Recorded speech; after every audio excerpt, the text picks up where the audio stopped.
2 Samuel 14. He was a very dear friend. He and I were close for many years. And I could tell that he was hurting. I could tell that there was something eating at him, unlike anything I had ever seen before, really. And as his best friend, I wanted desperately to help. I wanted to do something. I wanted to make it better. I wanted to help the situation. I really did. I was sincere in that. And so I made a somewhat difficult decision. I wasn't exactly sure that what I was doing was the best thing, but I felt like it was. It was a hard decision, so I made it. In my mind, it had to be better than watching my best friend just suffer and just kind of languish day in and day out, and it just never improved, so I acted. I did it. And at first, it looked like I did the right thing. And I was so thankful to see some of the light return to my friend's eyes. He began improving day by day, and the situation got better. Have you ever been in a situation anything like that? Have you? If you can, raise your hand. If you've ever done, okay. It's not something all of us have done, but it is a situation that sometimes occurs in life. Maybe that's what we're reading here in 2 Samuel 14. The context coming out of chapter 13 is that in essence, David has lost three sons. He lost the unnamed son that was firstborn to he and Bathsheba. We know that whole fiasco. And now he's lost Amnon at the murderous hands of Absalom. But basically he's lost Absalom because for 3 years, Absalom has been banished to another land, Geshur, about 80 miles away from Jerusalem. And so even though Absalom's still alive, he's basically lost 3 sons at least at this point. Well, that's wearing on David, and especially the absence of Absalom. You know, the other 2 are dead, that they cannot be brought back, but Absalom, he's just 80 miles away. He's just in another land. And that's wearing on David. And that's the last verse of chapter 13, verse 39. And King David longed to go to Absalom, for he had been comforted concerning Amnon because he was dead, but there's still this problem with Absalom. So we pick up chapter 14 and verse 1. So Joab, the son of Zeruiah, perceived that the king's heart was concerned about Absalom. Must not have been hard to notice or to observe. And Joab sent to Tekoa, a village not very far from Bethlehem, where Joab and David and their people were from. So he sent to Tekoa and brought from there a wise woman and said to her, "Please pretend to be a mourner and put on mourning apparel. Do not anoint yourself with oil, but act like a woman who has been mourning a long time for the dead." I really need you to play this up. I really want you to act like you have been mourning a loss. Verse 3, he says, "Go to the king." I need you, woman, to go to King David and speak to him in this manner. So Joab put the words in her mouth. He tells this woman what he wants her to say when she finally comes before King David, and when she gets her audience, he says, "This is what I want you to say." So, verse 4, and when the woman of Tekoa spoke to the king, she fell on her face to the ground and prostrated herself and said, "Help, O king." Then the king said to her, "What troubles you?" And she answered, "Indeed, I am a widow. My husband is dead." Now keep in mind that in this ancient culture, this ancient society, the prospects for a widow were not good. That was a terrible loss. But if a woman who had lost her husband, if she had adult sons, there was a glimmer of hope. There was yet somebody who could plead her case. There was yet somebody who could represent her in the public eye. There was yet somebody who could defend her and fight her battles when others came in wanting to exploit her or take advantage of her. So if a woman had sons, especially grown sons, there was a glimmer of hope.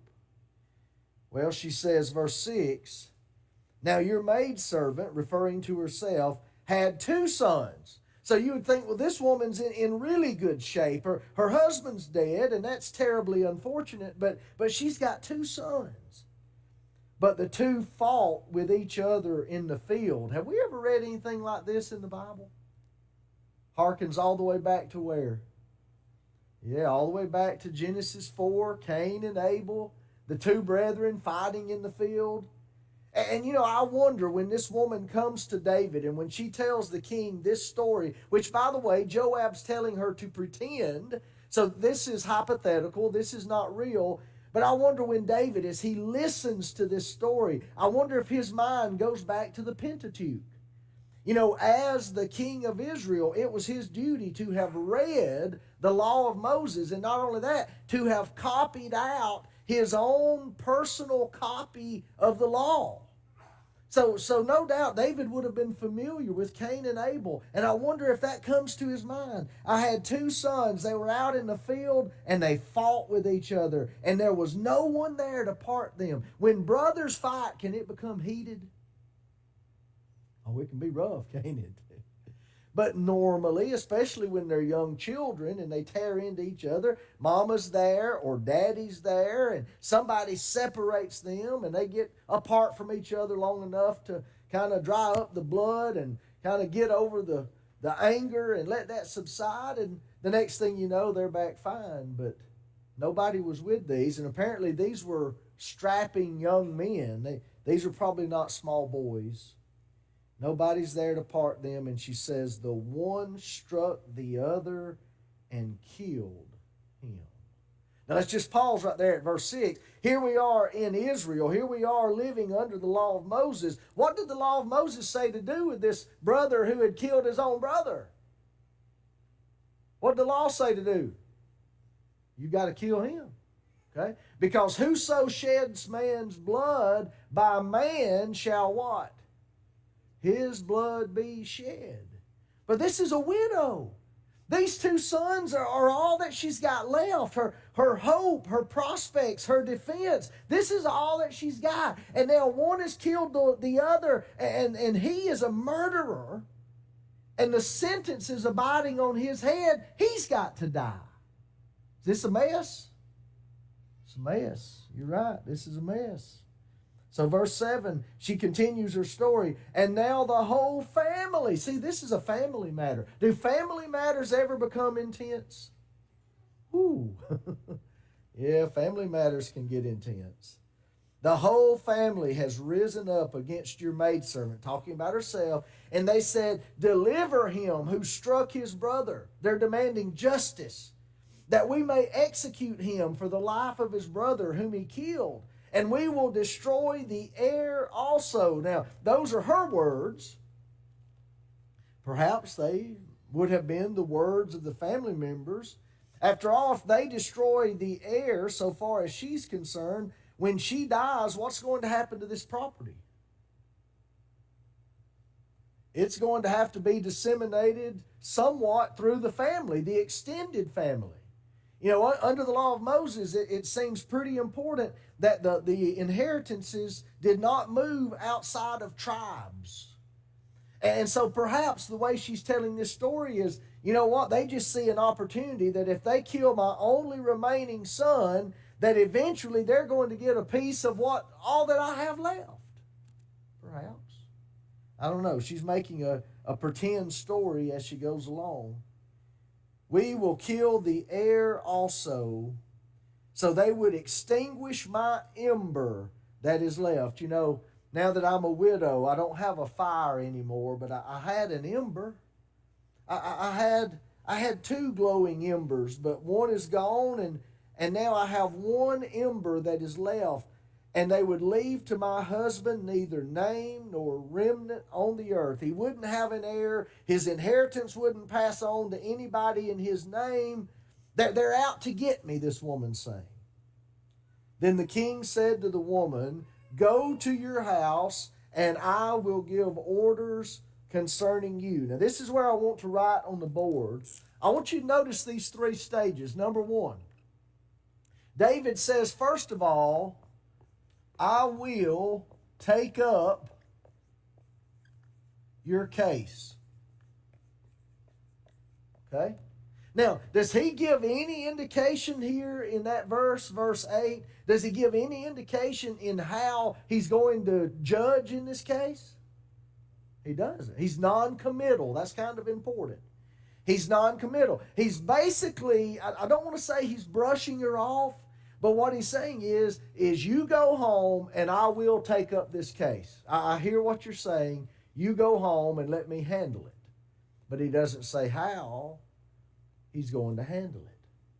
Woman's not satisfied. So verse 9, and the woman of Tekoa said to the king, my lord, O king, let the iniquity be on me and on my father's house. I know my son shouldn't have killed his brother. I know that.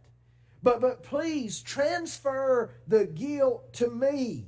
Transfer the iniquity to me and not my son is the idea. And the king and his throne be guiltless. In other words, king, if you transfer the guilt to me, it won't be on you. I'm telling you to do that. So the king said, whoever says anything to you, bring him to me, and he shall not touch you anymore. So the second thing that David says, number one, he says, all right, I'll take up your case. I see that you're in a predicament. I'll take up your case, but that's all he says. Number two, he says, I will protect you. Here the woman says, transfer the guilt to me. She's basically saying, you know what, if I'm to live my life without any sons, without any heirs, then I would just rather be dead myself. Put the death penalty on me and let my son live. David says, no, I will protect you. But is this good enough for the woman? No, because what has David still not said at this point?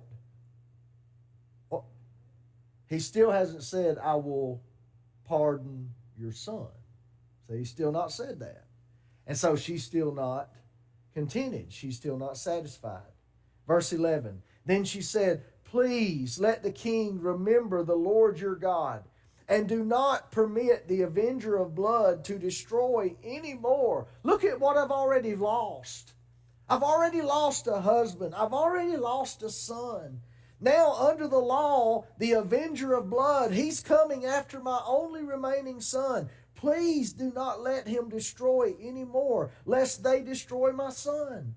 And then, number 3, as he said, the king said, as the Lord lives, not one hair of your son shall fall to the ground. Is this what the woman's been after? Yes.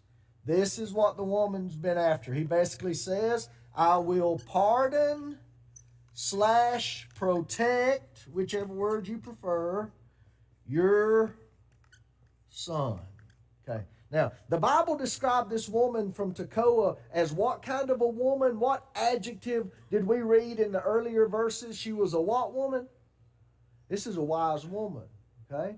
Her wisdom not only involves knowing what to say. The Bible tells us that Joab gave her the words. Joab put the words in her mouth, so maybe that's not the emphasis. But is this woman able to sell this? Okay, she's a pretty good actress. She could probably get a job in Hollywood.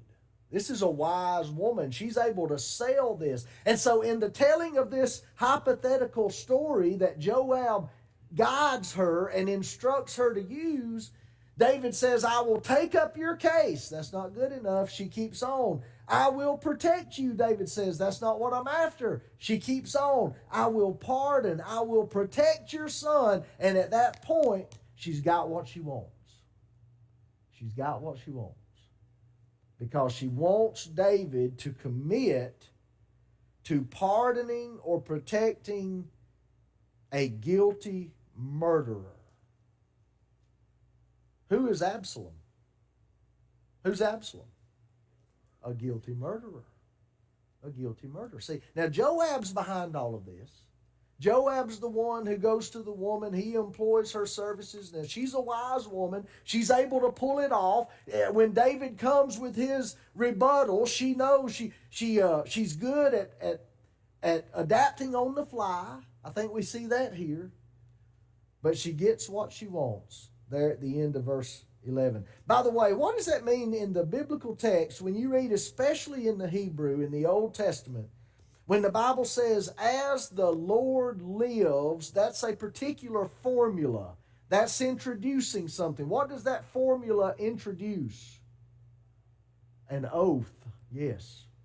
It introduces an oath. And by the way, when you and I grew up, and I trust this was the case, we were taught, you don't take the name of the Lord your God, what? You don't take it in vain. And so we were taught, you don't just exclaim God. You don't go around saying Jesus this or Christ. You don't take the name of the Lord your God in vain, and that's true. But do you know, under the law of Moses, one of the big things that meant, it involved not just exclaiming the name of God. It would have forbidden that. But really, one of the big things in this culture that meant is you don't take the name of the Lord in making an oath and do what? Renege on that oath. Break it. You don't do that. If you take an oath in the name of Yahweh, that's the Lord there. Is that all caps in verse 11? Or verse, yeah. It's all caps. So this is God's personal name, if you will. Yahweh. You don't take an oath in the name of Yahweh and then crawfish. Renege. Break it. You don't do that. That's taking the name of the Lord thy God in vain. So at this point, she's got what she wants. Or maybe I should say, she's got what Joab wants. She's got it right here at the end of verse 11. She is, yes. This, Mike, is very parallel in so many ways to the Nathan account back in chapter 12, because Nathan comes, and how does he get David called up? What does Nathan bring? A parable, a story. Okay, here's this woman. Now, she presents it to David, and just like Nathan did, Nathan presented it as being a real life case. And this woman, she's presenting this as being a real life case, but it's somewhat of a parable. It's somewhat of a hypothetical story that has parallels in reality, comparisons in real life. And so that's exactly right. This is very similar to the Nathan episode back in chapter 12.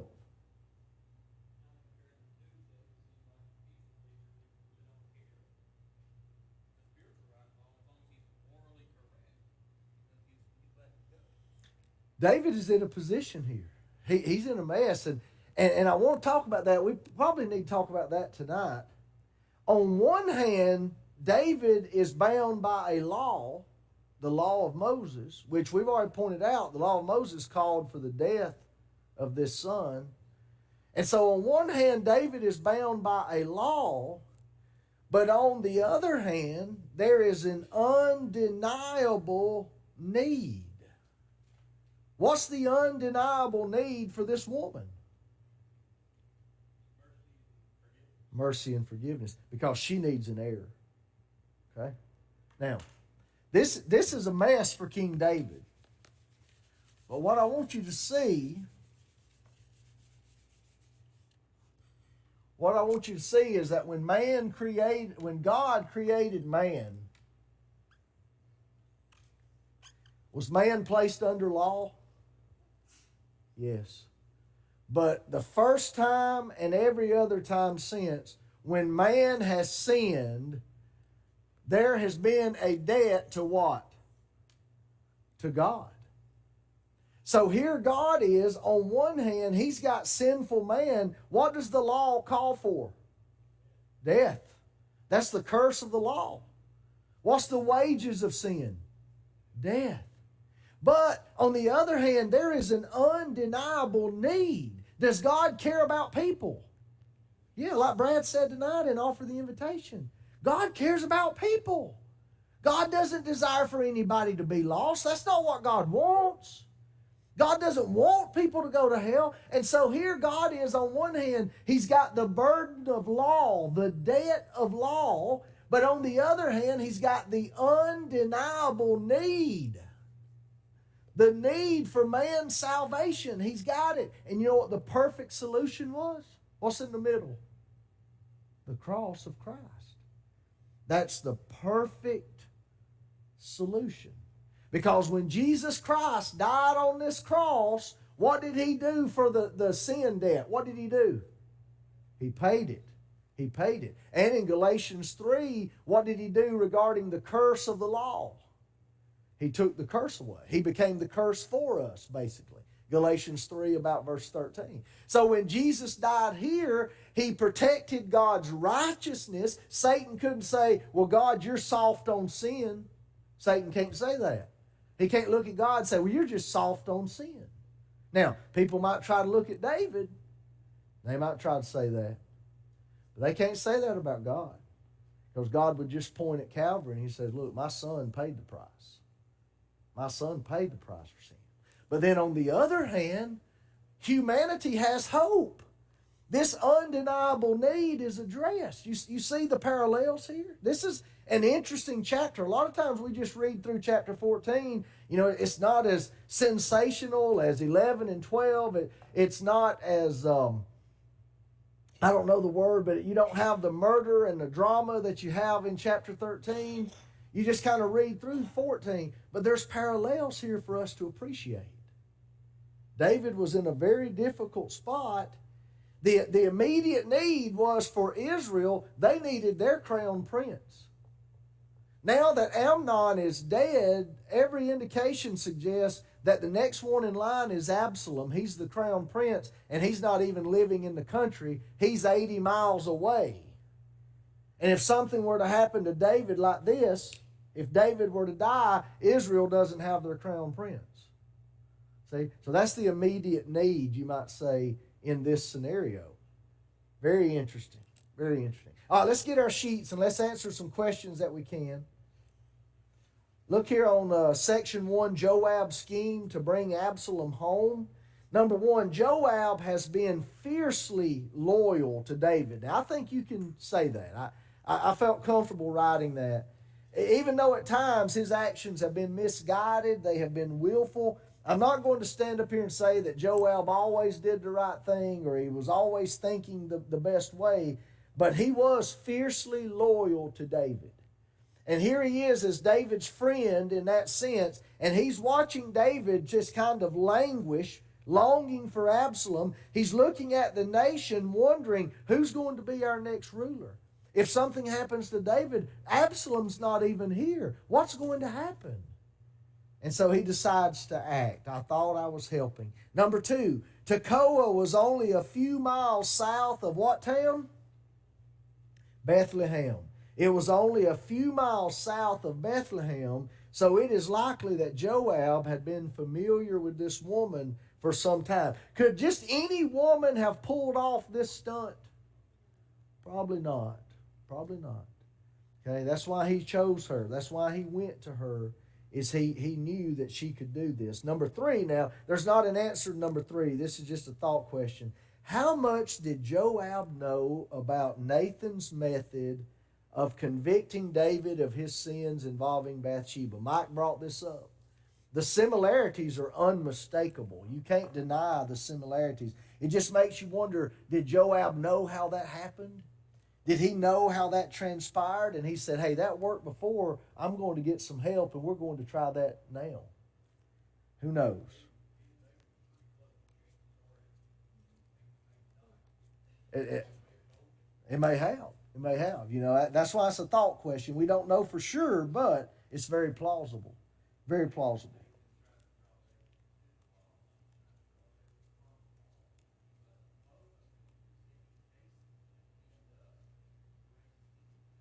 Yeah. Okay, I love what you said there. Nathan tried to draw David to the law, to the weight of the law and the requirement of the law. This woman is pleading for mercy contrary to the law or against the demands of the law. Remember, the Bible tells us over the New Testament, what does mercy rejoice against? We need to look at that. Turn over to James chapter 2. Turn over to James chapter 2. This is a great place to be mindful of this verse.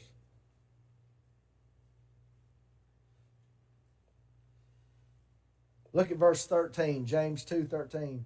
For judgment is without mercy to the one who has shown no mercy. Mercy does what? Rejoices against judgment. The New King James says mercy triumphs. Mercy triumphs over judgment. I like the way Jim said that. I'd not really thought about that. Nathan comes to David expecting David to call for the justice, the full extent of the law, the full weight of the law. Okay? This woman comes asking for mercy over justice. So that's very interesting.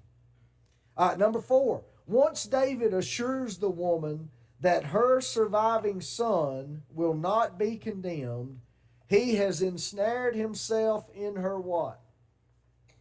Her trap. You can say trap, you can say plot, you can say story. Because see, we're not going to get to cover this tonight. Our time is up. But you see it coming, right? You know what's happened.